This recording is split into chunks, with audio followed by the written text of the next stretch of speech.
So I received my GPD Win Max last Friday, and one of the first things I set out to do is to figure out how to optimize it for different situations.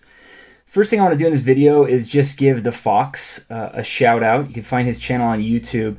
He put up a video showing how to undervolt using Quick CPU, which is an undervolt program. It does a few different things, but you can use it to undervolt.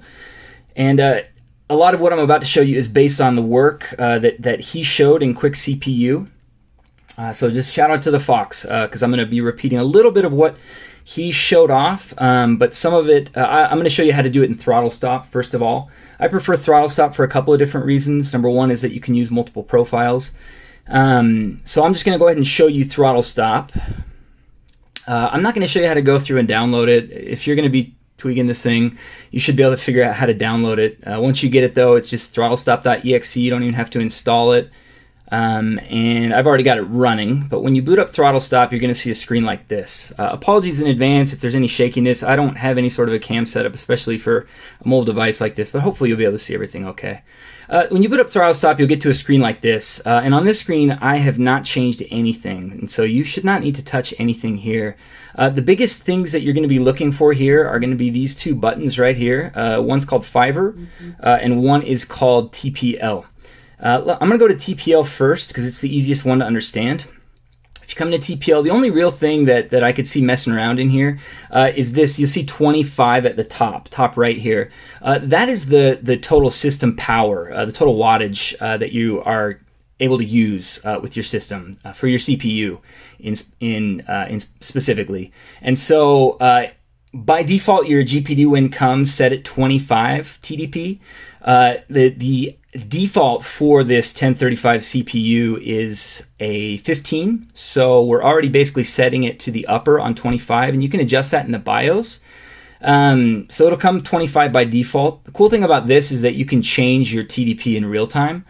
So for example, if you're just browsing the web or doing simple tasks, you're likely going to get better battery life if you lower this down. So I could just change this right here to a 15, and you just need to hit apply. And that's it. So I'm already at a 15 TDP just by doing that. So that's a pretty easy change. Again, if you're going to a lower wattage like that, going to 15 TDP, you're going to see a hit in performance. But at the same time, again, we're talking about optimization. So if you're running a game or an app where you don't need 25 watt, it makes total sense to go down to 15. You're going to get way better temperatures as well, which is a part of why you get better battery life. But you're just using less wattage. You're pumping less wattage through the system. So but on the other hand, if you're, playing something demanding, like a more recent title, most of the testing I've done has been with Dark Souls 3 in particular. I'll talk about that in a minute. You're going to want that at 25. There's just really no way around it. I did play Dark Souls Remastered, which is less demanding than Dark Souls 3, and I was able to set this to 20 watt and still get basically a consistent 60 frames per second in Dark Souls Remastered. And so again, setting that to 20 watt is going to really help with the battery longevity, right? I haven't done exact examples there, but who knows? Maybe you go from 2 hours of battery life on a 25 watt system to 3 hours, maybe a little less, 2.5 hours, something like that on 20 watt, 3 hours on 15 watt. Just as an example, it's really going to help you out. And so if you're the type who wants to tinker, if you're just doing like some light Excel work or web browsing, you can actually get your battery draw really, really low on this machine, and I'll show how you can actually take a look at that and kind of test that a little bit here at the end of the video. So that's the only thing you're really going to do in that tab. You can change your clock between 15, 25. You could actually go lower than 15 if you want. Again, based on the Fox's work that he's done so far, I don't know exactly what he's done, but it seems like anything below 15 is just not worth it. But don't quote me on that, and I'm not trying to put words in the Fox's mouth there. I can't remember exactly what he did, but I've only tested down to 15 at this point. So, and just for reference, 15 was about the highest you could get on the GPD Win 2. So it's a pretty big difference just in system wattage, CPU wattage right there. So I'm going to go back to 25 and just have that in place. So that's really, again, the only thing that you're going to do there. And you can do that whenever you want. You could literally be running Dark Souls. You could literally be running a game, Alt-Tab, come out here, change it, flip back to the game, and see how it affects your frame rate, your battery performance, all of that stuff in real time. So that's a lot of the testing that I've done so far, and I'll talk about just some of the general results I've gotten based on that so far. in just a minute. Fiber is the other place that you're going to want to be, and this is your undervolt, right? So this is going to be sort of similar to the Fox's video in Quick CPU of how you undervolt. So really what you're going to do is you're going to come in here, and by default, you've got these 4 things here: CPU core, CPU cache, system agent, and Intel GPU. If you click into each of these by default, I've already sort of changed mine, this will be unchecked, this unlock adjustable voltage. So what you're going to want to do on each of these is you're going to come into core, you're going to check that, and then you're going to change this offset voltage right here. So you'll see I've got a negative 49.8. Essentially, I've got a negative 50 millivolt undervolt going there on my CPU core, and I would recommend that's about the place that you start. I've had some luck anywhere between 50 and like 80 or 90 millivolt, but if you go too far with this, you'll just blue screen and your system will reboot. There's absolutely no harm to your system at all, but finding a consistent, undervolt is good, right? And it's going to be different if you're using different APIs, DirectX 11, Vulkan, etc. And so I've got it set to 50 right now. 50 is friendly. I have not crashed at all on 50. And so I'm just going to do that for each of these. So you're going to come up here, next one, CPU cache, click on uncheck or unlock adjustable settings, and again, change it to 50. System agent, same thing. Intel GPU, same thing. You may also find with your testing that you can set some of these higher or lower than others. I have heard in a lot of cases that people can set core higher than the other 3. Again, this is going to depend a little bit on the silicon lottery that you get with your chip. Every chip's a little different. Some people could potentially be able to undervolt up to like negative 100 millivolts and still be stable. It may not be stable in everything though, and that's where kind of some testing comes into play. So that's one thing that you're going to want to do. That's your undervolt. So I recommend coming in here, doing all 4, setting that to negative 50 millivolt, and then applying that, and then flipping back to whatever benchmarker program you're running and taking a look at it. So like the Fox, a lot of my initial benchmarking was done with a program called Heaven Benchmark. You can just Google it. It's just called Heaven Benchmark.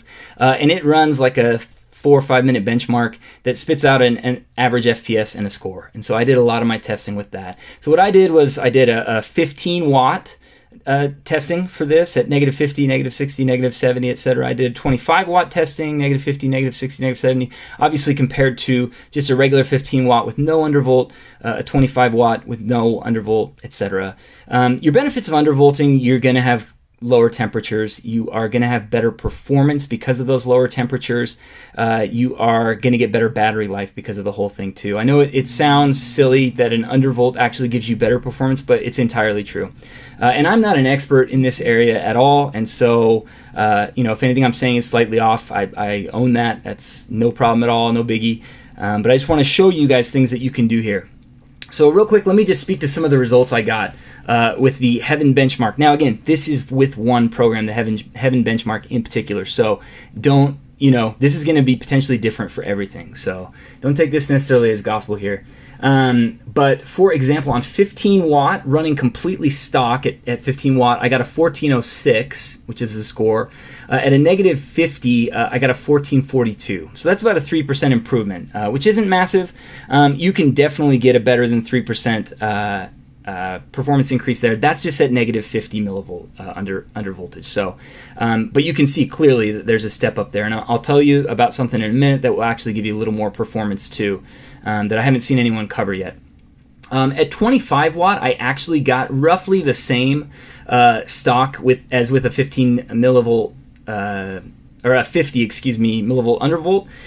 It just slightly better, so it wasn't a huge difference for me at 25 watt. Again, at 50, negative 50 millivolts. So, as I've seen in other videos, and the Fox has mentioned, don't ever go positive with this. Make sure you go into the negative side with your undervolt. You don't want to feed more voltage into the CPU. There's a potential that could damage your CPU, but undervolting will never damage. Again, you may blue screen and restart, but that's really all that's going to happen there. So that's some info there. I also have some info that came kind of out of my Dark Souls 3 testing, but I'll talk about that in a minute because I'm going to show off a little bit more of the difference here. Something else that you can do to improve. So one thing to call out is just in the top right, this white box right here. This is just showing your active if I get my mouse there, your active undervolt. And so I can see that I'm at negative 50 on each of these things. And so if you ever just need to confirm what your current undervolt is, you can see it right there. The other thing to note is that there are these profiles up here in the top left. By default, I don't know if you can even change it, but ThrottleStop calls them performance, game, internet, and battery. Those names don't matter at all. Just think of it as 4 different profiles if you want to use different, multiple profiles. So I've done everything in performance, even though maybe I'm gaming or I am on battery pretty often. So just as a heads up there. But if I go into, for example, this 4th profile, which I haven't used yet, you'll see everything resets to 0, like you'll see the first time you come in, and I can come in and say, okay, let's unlock that and let's do this. Right. I'll go back to my first profile here. And you apply those profiles on the previous screen. I'll show you that once we go back to the previous screen. The other thing that you can potentially mess with here that I have had some success with, and this is an area I haven't really seen other people talk about, is going to be these turbo ratio limits. And so this is a 4-core CPU, and so you'll see that by stock default, your first turbo ratio is set to a 37, your second core is set to a 36, and your third and fourth cores are set to a 33. That's just stock. That's the way that is. With the Heaven benchmark, I actually saw some improvement in overall performance, lower temperatures, and better battery life. Again, not much, but by lowering your first and second cores down to 33 to match those other 2 cores. And you'll see how I did that there. You can move these up and down. They will take effect immediately as soon as you hit apply here. So if I hit apply now, I have limited my turbo ratio. So my turbo is still on, but it's just not going quite as high. Now, I want to call this out. This is very selective about what applications and games you're actually going to get better performance in. For example, I got a much better score in the Heaven benchmark, which is DirectX 11 3D running application. When I did Geekbench, this actually hurt me quite a bit. So again, I'm not an expert here, but when you get into temperatures, you get into throttling, that's probably some of the stuff that's going on here that determines on, if we're setting this at a turbo ratio that's not going to throttle you, then maybe you're actually going to get better performance. And so I'll go ahead and set that back up to 37. One other thing I want to call out as you're working here in ThrottleStop is this bottom right here. Hopefully you can see that. It says save voltage changes to ThrottleStop.ini. Top one, do not save changes. This is talking about writing this to your INI file. It's not talking about whether or not when you hit apply it works. So do not save changes. Save changes after ThrottleStop exits, so only write to your INI file once ThrottleStop is closed, or save voltages immediately, meaning it's going to write to the INI file as soon as you make the change. Now, when you're figuring out your undervolt or when you're messing with your undervolt, you want to set this to do not save changes, meaning you do not want to save those changes to your INI file. Here's why. Let's say that you go to a 50 works, 60 works, 70 works, 80 works, and you go to a negative 90 millivolt and you blue screen immediately, right? And so you reboot your system. If you had written those changes using either of these other ones to the INI file, if you had written either of those changes, as soon as you load ThrottleStop, your system might just blue screen, right? Might immediately just blue screen, and you can't get back into ThrottleStop. And so you may have to, go into safe mode, make some changes there, delete ThrottleStop, whatever it is, to get it fixed. And so I recommend not doing that. Now, what I just said, though, can actually be worked around. Let's say, just in case, that one of you had exactly what I just said happened. All that you need to do is go to where ThrottleStop is living, not install. There's no installer. Mine's just in downloads here. And if you go into the ThrottleStop folder, there's a ThrottleStop.ini file. Just delete that. You delete it and run ThrottleStop again, and it will essentially run back at stock. You'll have to reset up all your stuff again, but it will run back at stock. So you'll be all good there. No issues. And you can basically do it over again. So just in case that happens, every time you're running ThrottleStop, you're blue screening, it's probably because it's saved of undervolt that's way too high for your system. And even if you're not running anything, running ThrottleStop alone will just blue screen. It happened to me. I saw it. And so that's, delete that INI file, rerun ThrottleStop, and you'll be good to go. So there is ThrottleStop. Now, one other thing I want to call out. So I talked a little bit about limiting your turbo ratio limits. And again, in a benchmark, I didn't give you guys the exact scores, but let me tell you, by lowering that to 33 in the Heaven benchmark, I saw a 4% increase in score on 25 watt, and I saw an extra 3% increase in score on 15 watt. So overall, with my undervolt and lowering that turbo to 33 for Core 1 and Core 2, I saw about a 5% total improvement with a 50 millivolt undervolt, which again is very conservative. And at 15 watt total, I saw about a 6% increase in performance over total stock at 15 watts. So again, when you're talking about a handheld system with a battery, you're talking about performance, you're talking about keeping your temps low, you're talking about voltage, 6% is not trivial. That's quite a bit. And again, that's in a benchmark. So, there is that. But you're going to want to mess with it on different applications and just see how it goes. Now, the one thing you're probably not going to mess with once you set it up is going to be your undervolt. The turbo is more for tinkering, depending on your application. Your undervolt really, once you set it to an undervolt that does not crash your system using any of the APIs, graphics APIs, you'll want to just keep that. So I'm keeping it at 50 for now again, which is super safe, just because, I'm kind of over right now messing with all of that and having my system crash. I'm testing different things now, so I'm leaving it at 50. Once you know that your undervolt here is good, that's when I would just say save changes immediately. It's going to write them to the INI file. The next time you run ThrottleStop, the saves will be the changes will be saved, and you won't have to then change them yet again. So once you've got a safe undervolt, you can go ahead and save those voltages immediately to your INI file. One other thing that I have done in ThrottleStop so far is to actually disable turbo completely. And that's an option right here on the main menu. You'll just see there's a checkbox. You have to check it, and then you have to hit save. And what that's going to do is it's going to keep your CPU from going into turbo at all. So basically, your CPUs come and they have their what they can the 4 cores can regularly run at, and then they have what they can run at in turbo, right? Which basically kind of overclocks your CPU, makes it run really, really fast, usually for a shorter amount of time because it can't handle the heat ultimately. So usually disabling turbo, especially in something CPU intensive, is actually, it's going to kill your score, right? It's going to kill your performance. Now what it does is it lowers your temperatures, right? Because they're not turboing. It lowers the amount of battery your system's using because of that. It lowers your total system wattage, which again leads to that battery. And so usually that's what happens. Now, again, selectively in certain games or applications, disabling turbo actually can have some benefits. And again, I'm not sure if this is just because we're limiting thermal throttling or what exactly is the issue going on there. But I used Dark Souls 3 as a benchmark, and I did a ton of different tests with Dark Souls 3. Disabling turbo, I actually got 2 more FPS on average. I went from 36 FPS to 38 FPS on average, and I ran the test as uniformly as possible, doing the exact same thing for every single one of these. So I know, you might ask, there's different frame rates in different areas, and if I'm just, I did the exact same test. I started the test at the same point. I ended the test at the same point. I went through the exact same area the exact same way, and I did it many times to make sure that this was true. But I increased my frame rate by 2 FPS from 36 to 38, so that's okay.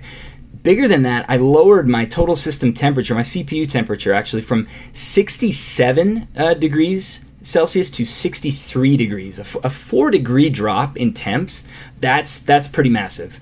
And then along with that, I also saw about a 2 volt hour increase in battery life. So what that means is I think you've got a 58, I said volt, I think I'm talking watts, but you have a 58 watt hour battery in here. What that means is if you run at 29 watt for 2 hours, you're basically going to have 2 hours worth of battery, right? 29, 58, you get 2 hours.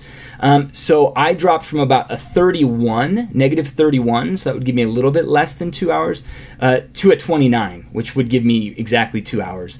So again, we're eking out little bits of performance. Now, none of this is probably going to blow your mind. Again, with a higher undervolt, you could see better returns there.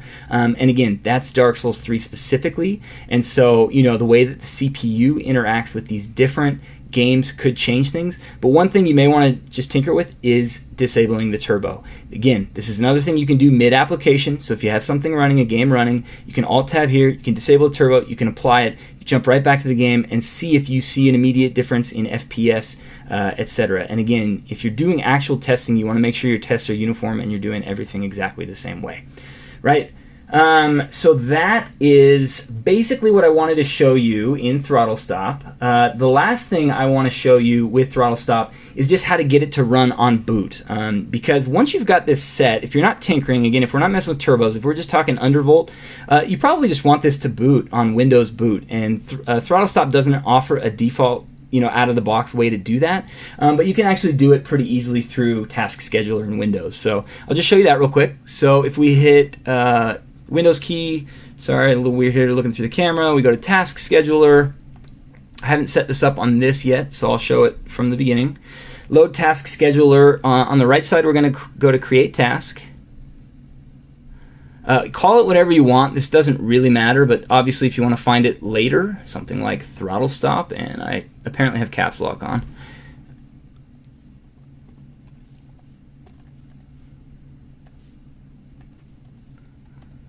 Might be a good name for it there, ThrottleStop. And you want to go ahead and just set it to run with highest privileges, and that will just make sure it doesn't have any issues when it's trying to run at startup. Probably would work either way, but just run with highest privileges. We're going to jump over to the Triggers tab, and we're going to add a new trigger.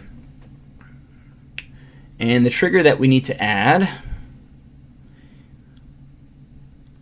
is begin the task at logon. And that's it. Okay, that's our trigger. Next is an action. We're telling it what to do here. And again, new. And the action is to start a program, and you just have to find that program. So go to where ThrottleStop lives. Now, for example, I have ThrottleStop in my downloads folder. It's probably make more sense for me to move that somewhere else, again, because it's a portable program. So you may want to put this wherever its final home is going to be before you do this, because right now I'm pointing it to my downloads folder. But just as a heads up there. So you're going to tell it that that is the action. We are going to go to, we're going to hit OK. We're going to go to conditions, and you're just going to clear everything. We just want it to boot up when the system boots up, period. And finally, settings. And in settings, you want allow the task to be run on demand, and you can just turn everything else off. Okay. And that's it. So we've got ThrottleStop in there, and it's all good, and it's going to run on boot up every single time. And so... yeah, so we're all good there. So ThrottleStop, again, will run on boot up. Again, I recommend doing that once you've kind of figured your undervolt out. You can do it before that if you want to, but if you are still at that point, I would recommend, again, in Fiverr having do not save voltages to your INI checked. So just as a heads up there. So that is everything I wanted to show with ThrottleStop. Again, covering a lot of ground that the Fox covered in his quick CPU video. But again, I like ThrottleStop because of the profiles, which I just realized I didn't show you how to set those. All you do to set the profile is right here in the top left. Again, they're arbitrarily named performance, game, internet, and battery. But you can set them to whatever you want. Not the names, but the just what they actually do. And then you would just come up here, pick game, for example, and hit save in the bottom left, right? And those would be the different profiles that I have set up in Fiverr. Unfortunately, when we're talking TPL, you can't set that on a profile basis to easily flip between 15 and 25, etc., 20, whatever you're doing, watts. So, yeah, it's basically going to be for your undervolts. So if you want to manage different undervolts, you could do it that way. So I believe that's everything I wanted to say about ThrottleStop. I know it's a lot of info to digest, but there you go. That's how to get ThrottleStop going. The other thing I wanted to show that I've kind of had to just cobble together from various sources, a lot of people are already doing, but I had never done it before, that I want to show off, is just how you can set up the monitoring that you need to do benchmarking.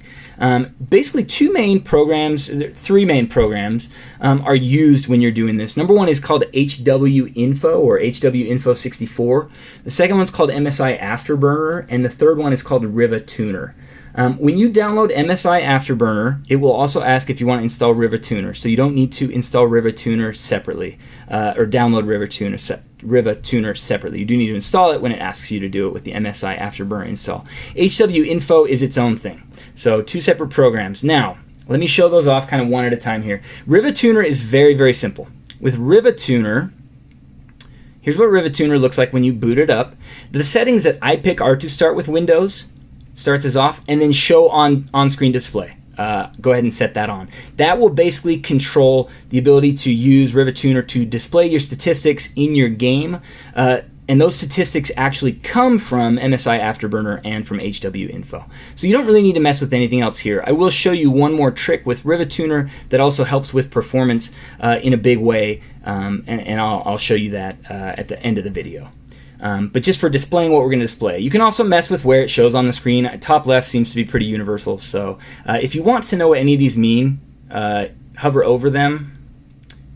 Right, Rivatuner gives you a crap ton of info, so that will help you there. After that, I just minimize it. It minimizes down to the taskbar, which is great. And when you do start with Windows, it will just start down in your taskbar, which is perfect because there's no reason not to really just have that running, at least at the beginning now when I'm doing all this different testing. So that's Rivatuner. Let's go to HWiNFO. Close task scheduler out. I think I've got that running as well. I do. When you run HWiNFO, I guess I need to right click. It's going to ask how you want to run it. You have two options here. I'll go ahead and rerun it from scratch. And it just asks this every time you boot it up. It just says, are we hiding here? Yeah, sensors only or summary only. You just need to run the sensors here. And it just takes a sec to boot up. And this will give you a lot of information about your system. A lot of it's very, very helpful. I'll let you go through most of it yourself and just see what the various things in here are. But you have a current, which is talking about right now. You have a minimum, which is the lowest point from when you started logging. You have a maximum, which is the highest point from when you started logging. And you have the average, which again is also very helpful. A couple of things that are very useful to look at in here. If we go all the way to the bottom, right here, we are looking at charge rate. That is going to show how quickly your battery is either charging or being depleted. Now, I'm off of a charger right now, so this is showing how quickly it's being depleted. Right now, just doing what I'm doing, showing you, I am at a minus 6.4, essentially, watt. That's per hour. So if that held steady, that would be per hour, meaning on a 58 watt hour battery, we're going to get almost 10 hours of battery, which is really impressive. This is where I said earlier in the video, this thing with just general usage, browser usage, etc. If you're seeing, minus 6 to minus 8 here, you're gonna get 7 to 10 hours, which I was really impressed about with this device. So that's just something to note. It's very, very cool. That the battery runs that long. And so keep an eye on that. That will show you, obviously that goes up quite a bit. Again, that can go past the 30s when you're talking about heavy gaming and that sort of thing. So, it seems like under the heaviest loads, you're probably going to get about an hour and 40 minutes on this thing. And that's with really no optimizations and no tuning. But that's basically how long the battery will last. The other thing I really take a look at in here is just going to be my CPU temperature, which is up here. So CPU package right here, you'll see that I'm currently running at 38 degrees Celsius. It runs pretty cool just in general, but especially when you're basically idling like I'm doing now or just flipping through different things. And your average here is 38 degrees Celsius. So again, a bunch of info here. Now, how do you integrate this data with Rivatuner, which I just showed you? It's really easy. You just go down to settings at the bottom here. You're going to click settings, and then you are going to go to OSD RTSS. So we're going to tap into the RTSS feed, which goes into Rivatuner. It's going to show you everything that we were just looking at. And then you just need to pick what you want. So I have a couple with yeses like CPU package power. This will allow me to monitor this in my games. And you are going to go to show value in OSD and show label in OSD. And that just means it's going to show you the actual number, and the label means it will show you what the label actually is so you can understand what you're looking at on screen. So that is good stuff there. So again, I set up PL1 power limit's not really necessary. It always shows 25 watt because that's what I'm set to. And then the other thing I did was what I already showed you, the battery depletion, right? Charge rate. And so when I'm in a game, I can see how my battery is being affected. And again, that usually ties hand in hand pretty close with temperatures. Your lower temp, usually the less battery you're expending, but that's not the only thing that affects it. And so that's just something to think about there. And I'll show you how this looks in just a sec. So that is HWiNFO. I'm going to keep that running and minimize it. MSI Afterburner. Why do we use Afterburner? Afterburner is going to help us out with FPS, really, is one of the biggest reasons to use Afterburner. I don't know why I just clicked that. I have Afterburner running here. Afterburner seems intimidating. It does a lot of different things, but for our purposes, really, all that I want to do is tap into some info about the FPS of my games. And so you just load it. Again, it looks a little intimidating. Just click the little gear here, and you're going to go first to the second tab called Monitoring. And this is going to give you a bunch of info here. a lot of it's similar to what we just looked at, and a lot of it will overlap with what we saw in HWiNFO, so you don't need to select the same things twice. The biggest things for me are, I want to see like GPU usage. This is how much my Intel Iris GPU is being utilized, usually pretty highly in games, close to 100%. Memory usage, that's going to be talking about your RAM, so that's actually how much RAM is utilized. So we have 16 gigs on this machine. CPU temperature, so tracking my temperature of my CPU there. Again, that overlaps with HWiNFO. CPU usage, that tends to be lower in games. RAM usage, and so that might be a percentage. And then frame rate, that's going to show a current frame rate. So again, that's one of the big ones that we use Afterburner for. And then the other thing is frame rate average. So these will all be off by default. Even if it has this black check next to it, that does not mean, and again, lots of descriptors here, does not mean it's on. What you need to do is you need to make sure that checkbox is checked, so it'll turn black on the outside, and then you come down here and you just go to show in on-screen display. Just make sure that's checked for anything you want to show up. That's all you need to do. Now, the one caveat is with average FPS and some of those other like high and low type things. They won't show up by default because it wants you to be able to benchmark, meaning it wants you to be able to turn off just that value on and off on demand when you want to do it, right? And be able to reset it easily. And to do that, you just go to benchmark and you just need to set a begin recording and an end recording key. These are blank by default, I think. It may have been something, probably. I forgot. I set F1 to my begin recording and my F2 to end recording. Okay, so now I've got that. I showed you HWiNFO. I showed you in OSD here. I'll go ahead and just launch Dark Souls 3 real quick.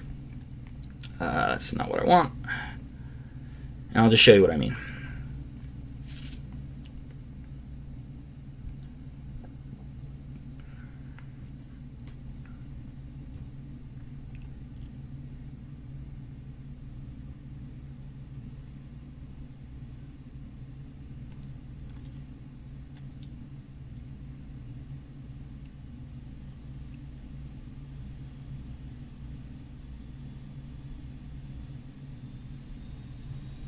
And you can already see it there. So there are my values. This bottom line is feeding in from HWiNFO. I think there's a way, I saw in Fox's video that there was a way to better format that, so there's one on each line. So you can take a look at that. Right now it's just showing 1, 2, 3, and then the values that match back to those three things. So again, power limit's just going to show 25 watt. My CPU package power, that's showing how much wattage my CPU is expending. And then this right here is battery drain. That's going to show how much total I am expending. So part of that's going to be here, the 11.3. The rest of that's going to be things like your screen, any network activity going on, potentially your speakers, etc. there. So we can see here that I've got 60 FPS. When you boot this up by default, you will not see that second value right there. That's my average FPS. So maybe I should be able to turn that off with F2. But of course, now that I'm demoing, it's not working right.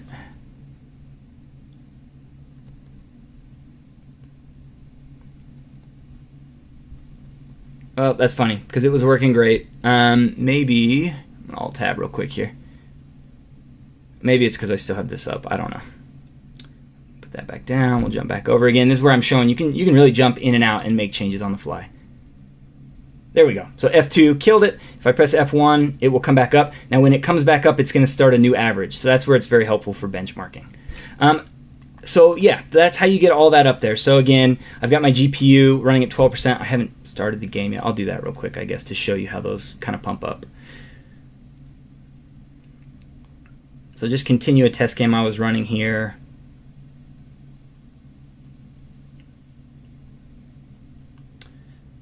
And you will see that my GPU will kick up to almost 100%. Basically, will run probably at close to 100%. CPU usage typically isn't as high in Dark Souls. Memory usage will usually get going to 4 gigs of RAM ish that it takes. Maybe it was 8 gigs. I don't know. Anyway, and you can see the temperature of my CPU, which is also really interesting. This will go up to, again, I think I said that was running at about 63, 64. Once I had some settings optimized, and so it will definitely crank up as I continue to play, right? So you can see those. Now, I want to show you one more thing. So here's the thing with Dark Souls 3. I'm going to run around a little bit here, and I think my battery may have just gone into 20% mode here, because it feels, yeah, it's really getting hit. Let me real quick get plugged in. See if I can shift a little bit here to get closer to my charger. Okay, get my charger plugged in. Okay, so let's go back to Dark Souls 3 real quick. Now that I'm plugged in, I will have full power. And if I'm running around, right, Dark Souls 3 really fluctuates on this thing. You're going to get anywhere between about 28, 25 maybe, and 50. I'm at 51 right now, which is pretty good. 51 FPS. Now, in certain games, this is one of them. It does make for a bit of a jerky experience. You're going to go from something pretty smooth, like what you're looking at now, to when I get in some areas and the action bogs it down a little bit, it's going to dip by over 20 FPS, which you really will end up noticing. I'm not actually playing, by the way, right now, these freaking dogs. But anyway, I'm just kind of showing you, right? So I'm at 58. Wow, that's actually a little higher than I was running at yesterday. So, you know, something changed. Something happened. Awesome. If I could consistently get 50 to 60 FPS, I'd probably leave it. But you'll see I dipped to 43 there. I'll let them kill me.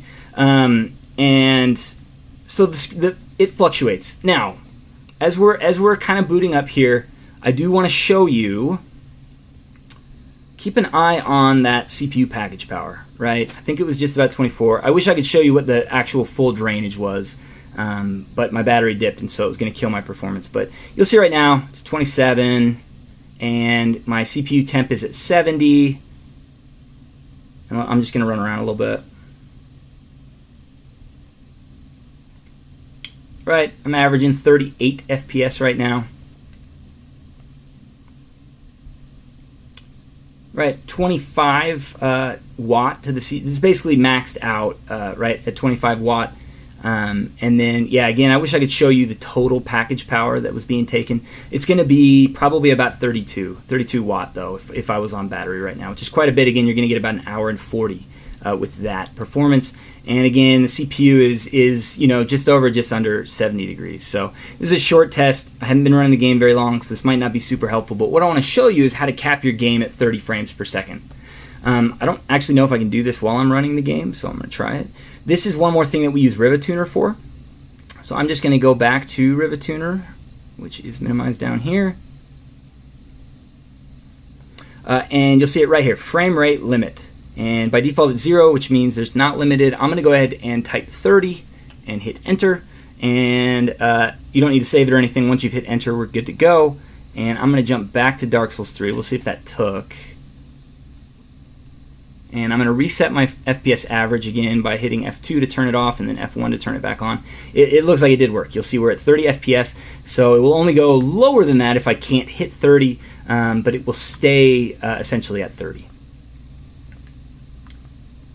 So, and again, very short test I'm showing you here, but take a look at my charge rate. We're at 21 watt instead of that 25 watt. So that's 4 watt hour right there that we're essentially saving. And that's 2 to 4 watt is in line with my benchmarks that I was doing, my projections there. So a second ago, that was basically capping out at 25 watt, which is what we're set to with our TDP. So that is going to save you a lot of battery life. Some of that will actually come in with lower temperatures. Now, I just saw it up at 71, and so on this test here, my fans are still kicking in. I still hadn't, given it a full gaming test. I do these tests for a lot longer than the 3 minutes I'm showing you, but it will run a lot cooler, right? You'll see right now it's at 65. I don't think we were seeing it quite that low when we were running at an uncapped FPS. And the other thing is while I am running at 30, and 30 is not ideal by any stretch, but a game like Dark Souls 3 is not going to run at 60 on this thing. It is completely playable at 30 FPS. I mean, console original release Dark Souls 3 was 30 FPS, right? So as I'm running around here, right, my CPU temperature was still in the 65 to 67. Could be wrong, but I don't think we're seeing those spikes over 70. That's a low temp. I mean, I'm sure most of you are familiar, but gaming laptops will run 80 to 90. And that's considered an okay temp, right? And some of those CPUs, especially Intel, will get up to 100 degrees if you're not undervolting or doing work there, and that's very, very hot. So we're looking pretty good there. And again, look at the CPU package power, 20 instead of 25, right? And so that's how you cap your game at 30 FPS. Now, you're not going to do that on every game. A lot of games, Dark Souls 3, for whatever reason, is pretty demanding. It doesn't run very well. Dark Souls Remastered runs great. Dark Souls Remastered has to run at 60 FPS because the frame time of the game is tied to the FPS. I don't know if I said that exactly right, but basically at 30 FPS, the game runs at half speed, which is really stupid, but that's how they programmed it. Whereas Dark Souls 3 runs great at 30 FPS, and you're just getting a consistent, smooth experience. You're saving battery life. Life's good there. I'm going to pop out my charger real quick, and we'll see if it can give us a decent number pretty quickly here.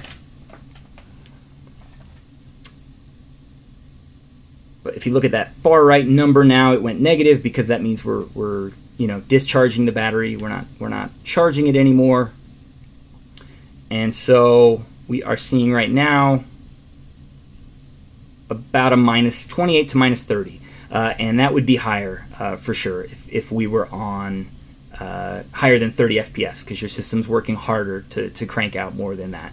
And you'll see again up here, if we look, 63 to 65 degrees. That's an insanely good temperature for running a game that your machine is really struggling to run. Like that is really, really good. So yeah, so that's pretty awesome. I recommend capping that at 30 FPS in games where it makes sense to. If you're not getting a constant 60 and you are fluctuating a lot, this would be one of those games. Cap it at 30. You're going to save a ton of FPS. If you have other games where you feel like 30 FPS just makes more sense because it's not a huge difference between 30 and 60, I don't know what those games are. I like to play at 60 myself, but you could cap it at 30 because it's just going to save you. It's going to totally save you on battery, and it's going to save you on temp. And as a part of that, it's really going to help your system just run longer with those lower temps. So I think that's all that I really wanted to show off today.